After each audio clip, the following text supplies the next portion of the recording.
Bismillahirrahmanirrahim. Assalamualaikum warahmatullahi wabarakatuh. Innal hamdalillah salatu wassalamu ala Rasulullah nabiyina Muhammadin ibn Abdillah la haula wala quwwata illa billah amma ba'd. Segala puji mari kita panjatkan kepada Allah Subhanahu wa taala yang telah memberikan begitu banyak nikmat kepada kita yang tentunya tidak bisa kita hitung satu demi satu karena demikian banyaknya nikmat yang diberikan kepada oleh Allah Subhanahu wa taala kepada kita. Dalam surat Ibrahim disebutkan wa in ta'uddu ni'matallah la tuhsuha. Jika kamu menghitung nikmatku maka tidak bisa kita hitung karena demikian banyaknya. Oleh karena itu Allah Subhanahu wa taala menyampaikan la in syakartum la azidannakum wa la in kafartum inna adzabi lasyadid. La in syakartum la azidannakum, maka jika kamu la in syakartum bersyukur atas nikmat yang diberikan Allah kepada kita, maka akan aku tambah. Tapi ketika kita ingkar terhadap nikmat-nikmat yang diberikan Allah Subhanahu wa taala kepada kita, tunggu saja azab yang pedih dari Allah Subhanahu wa taala. Oleh karena itu jangan lupa setiap saat kita harus bersyukur pada Allah Subhanahu wa taala yang telah begitu banyak memberikan kenikmatan kepada kita. Salawat dan salam semoga tercurah terlimpahkan pada junjungan kita Nabi besar Muhammad sallallahu alaihi wasallam beserta seluruh keluarga, sahabat dan umatnya yang senantiasa tetap istiqomah melaksanakan syariat Islam sampai akhir zaman nanti. Jamaah salat subuh yang diberkahi Allah SWT dalam sebuah kajian pada Jumat di Masjid Al-Hikmah Universitas Negeri Malang atau UM mengangkat temanya sehat dan kuat lewat sholat. Hal ini disampaikan oleh Dr. Erianto Fanani, MKK AIPOK. Dalam hal ini pemateri memaparkan tentang keterkaitan ibadah sholat dengan kesehatan fisik dan mental. Ia memaparkan sholat dari perspektif medis dan spiritual, serta menegaskan bahwa ibadah dan kesehatan itu tidak dapat dipisahkan. Beliau mengatakan, seringkali kita memisahkan antara ibadah dan kesehatan. Padahal dalam Islam keduanya itu berjalan beriringan. Menurutnya, gerakan sholat merupakan aktivitas fisik terstruktur yang berdampak pada kebugaran tubuh. Berdiri tegak, ruku dan dengan punggung rata, sujud dengan posisi kepala lebih rendah dari jantung, hingga duduk di antara dua sujud, itu melibatkan otot, sendi, dan sistem pernapasan. Dalam istilah ilmiah, rangkaian ini termasuk mobilisasi sendi dan peregangan otot yang dilakukan konsisten setiap hari. Kalau kita melaksanakan sholat paling tidak 5 kali di dalam sehari, artinya terjadi peregangan otot sebanyak 17 kali 5. Itu yang diambil dari kebiasaan kita melaksanakan sholat secara baik dan sempurna.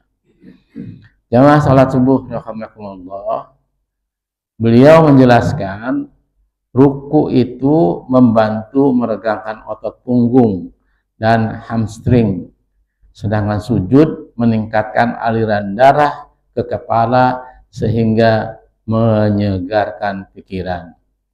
Perpindahan posisi berdiri hingga sujud juga menjaga kelenturan lutut dan pergelangan kaki. Hamstring adalah sekelompok otot dan tendon atau disebut juga urat yang terletak di sepanjang area paha bagian belakang, tepatnya membentang dari tulang panggul hingga ke bawah lutut. Nah, otot ini berperan sangat penting dalam berbagai aktivitas harian seperti berjalan, berlari, melompat, dan menekuk lutut. Menurut beliau, tubuh kita sebenarnya sedang berlatih. Bayangkan jika hal ini dilakukan minimal 5 kali sehari dalam jangka yang panjang. Jamaah al-muhajirin rahimakumullah, selain gerakan, ritme bacaan yang pelan dan teratur itu membentuk pola pernapasan stabil, serupa teknik relaksasi mindfulness untuk mengurangi stres. Di tengah tekanan akademik dan pekerjaan, sholat menjadi ruang jeda yang menyeimbangkan fisik dan psikologi. Coba menjelaskan apa yang dimaksud mengenai gerakan ruku dan sujud yang bisa meningkatkan tingkat kesehatan kita, terutama bagi kita yang sudah sepuh-sepuh ini.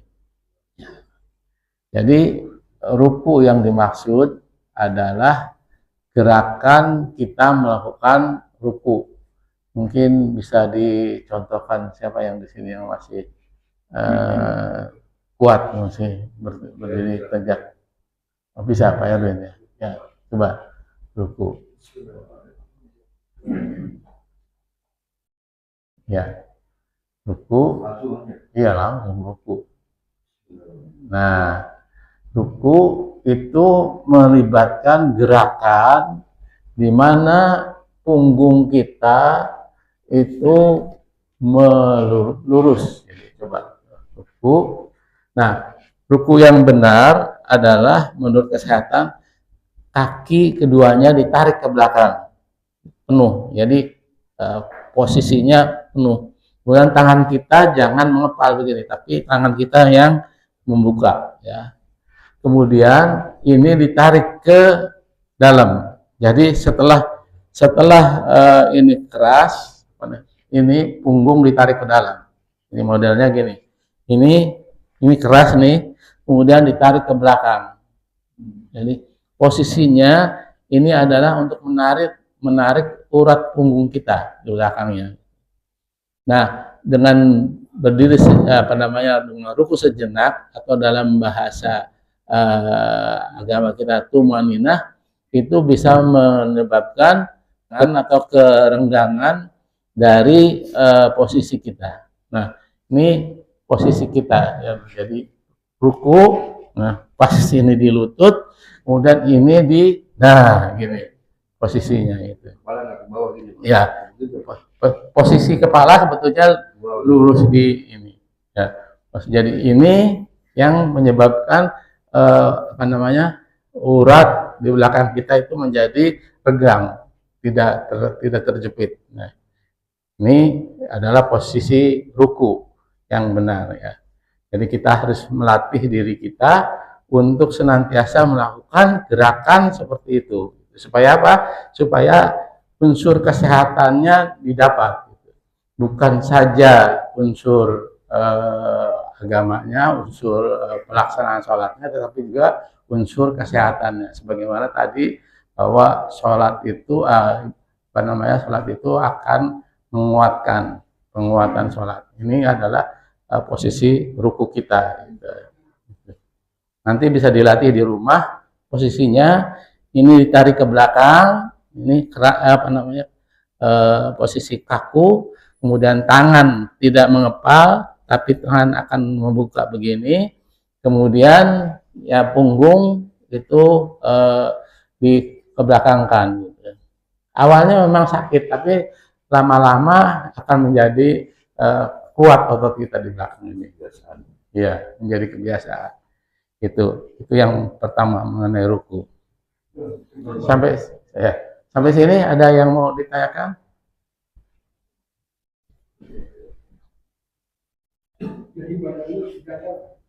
Ya, sebetulnya posisinya begini Pak, seperti ya, seperti apa namanya, posisi punggung kita kan nggak lurus begini, tapi akan mengikuti tulang punggung kita di posisinya.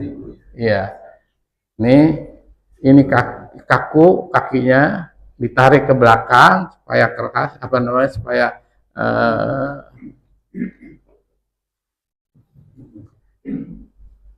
nah, iya, itu posisi dalam hal ruku.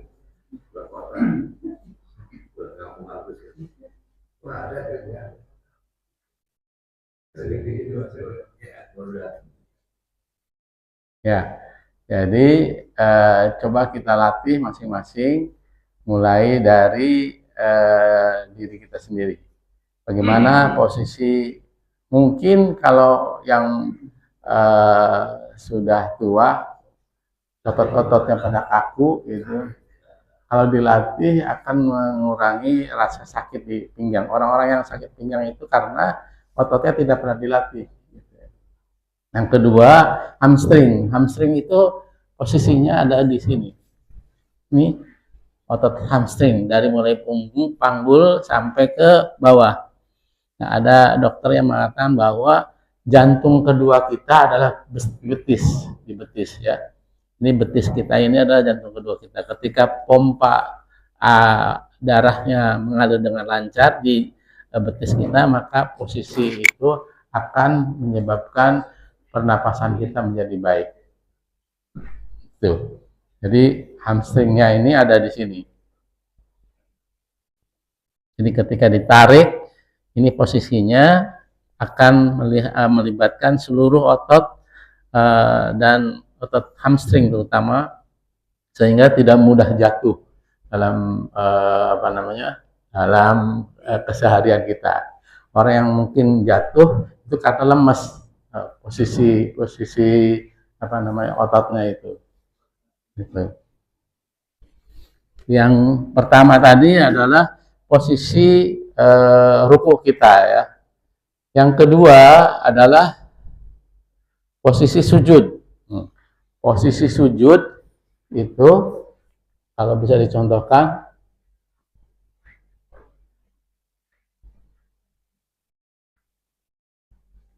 ini merapat, tangan merapat, kemudian posisinya adalah seperti ini. Belakangnya, punggungnya itu ditarik ke belakang.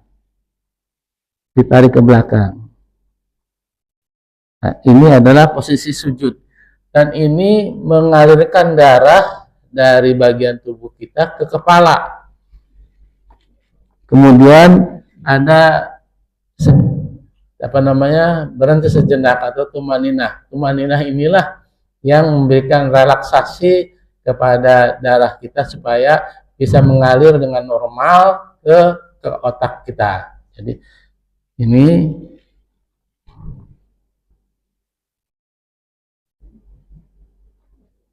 ditarik ke belakang.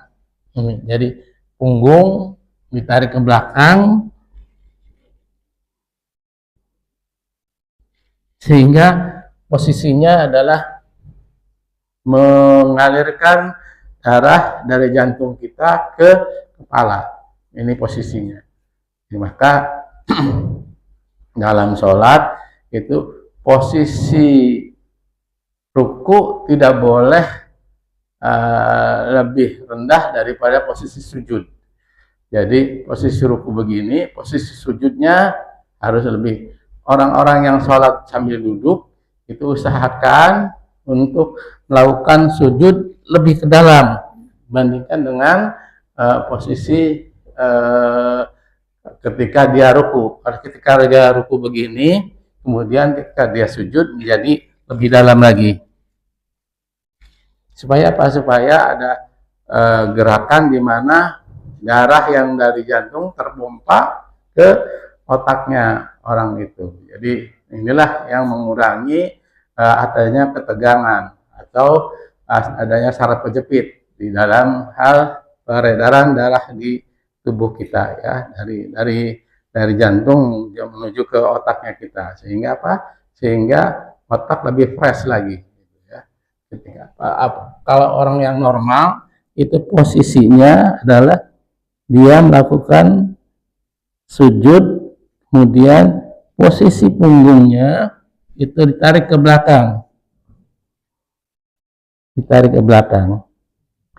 tangannya merapat, tidak membengkang, melempah. Jadi posisi tangan rapat, kemudian sujud dengan punggung ke belakang. Itu posisi dari sujud. Nah, dari gerakan-gerakan sholat yang kita lakukan inilah maka para orang-orang yang melakukan sholatnya dengan baik itu bisa pertama mengurangi stres, kemudian yang kedua secara jangka panjang dia akan lebih kuat ototnya, sehingga ketika dia beraktivitas secara harian, baik itu untuk berjalan, baik itu untuk berlari, melompat dan sebagainya, itu tidak mudah cedera, gitu ya. Apalagi kalau senang dengan berolahraga. Jadi kalau disambungkan dengan kenikmatan mengenai ibadahnya itu sendiri, mungkin dengan berlama-lama melakukan sholat itu lebih mendekatkan diri kepada Sang Maha Pencipta, ya. Tapi dari segi kesehatannya, kan kita lagi bahas ini mengenai kesehatan yang diperoleh dari aktivitas sholat kita, ya. Jadi ketika kita ruku itu posisi hamstring kita tertarik sehingga menjadikan ada peregangan. Apalagi ketika kita sujud, itu posisinya di mana darah dari jantung akan mengalir ke otak, berdampak kepada lebih fresh dan akan mengurangi stres kalau kita lagi stres. Jadi kalau orang-orang yang stres itu mungkin aliran darahnya yang dari jantung ke otaknya itu tidak lancar, tersumbat, ya, sehingga menyebabkan dia menjadi lebih tegang. Gitu. Nah, posisi sujud itulah yang di samping kita benar-benar melakukan ibadah sesuai dengan tuntunan dari Rasulullah SAW, juga dari segi kesehatannya didapat. Jadi orang yang memisahkan antara kegiatan aktivitas sholatnya dari jasmani dan kesehatan ke aktivitas penyembahan kepada Allah SWT, itu ibadahnya ada ketinggalan, gitu. Jadi orang yang sholat dengan kecepatan tinggi, cet gitu, apalagi berjamaah, imamnya belum berdiri dari ruku untuk iktidal, ya sudah duluan, gitu. Kalau ditanya, kan saya udah hafal, katanya, udah sekian tahun, katanya, sholatnya. Jadi jangan sampai gerakan sholat kita itu tidak bermanfaat sama sekali. Lebih baik gerakan di samping kita sebagai ibadah ritual kita menyembah kepada Allah SWT sebagai kewajiban, karena sholat itu juga bisa mencegah dari perbuatan fahsya dan munkar. Inna sholata tanha anil fahsya wal munkar. Jadi di samping tadi pendekatan kepada Allah SWT yang lebih intens, juga dari segi kesehatannya kita bisa mendapatkan manfaat dari gerakan atau aktivitas sholat kita. Ini mudah-mudahan bisa kita praktekkan keseharian kita.